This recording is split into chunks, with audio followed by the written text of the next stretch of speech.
আসসালামু আলাইকুম ভিউয়ার্স, আমি চলে এসেছি এখানে সরষে ইলিশের রেসিপি। এখানে আমি ইলিশ মাছটাকে একটু হালকা করে ভেজে নিয়েছি, কাঁচাটা একটু খেতে ভালো লাগে না। আর এখানে নিয়েছি পেঁয়াজ, কাঁচা লঙ্কা বাটা।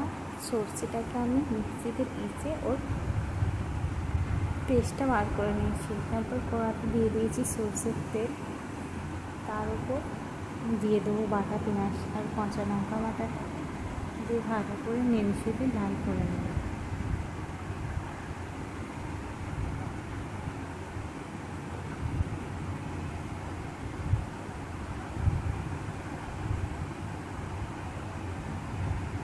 তারপর ওতে দিয়ে দেবো জিরা, কাঁচা লঙ্কা 2-3টে। এটাকেও নেড়ে যাওয়ার পর একটু সামান্য হলুদ গুঁড়ো দেবো কালারটা আসার জন্য, নাহলে সাদা থেকে একটু জিরে দেবো। তারপর ওই সর্ষে পোস্তের পেস্টটাকে দিয়ে দেবো, দিয়ে ভালো করে নেড়ে চেড়ে স্বাদ মতো লবণ দিয়ে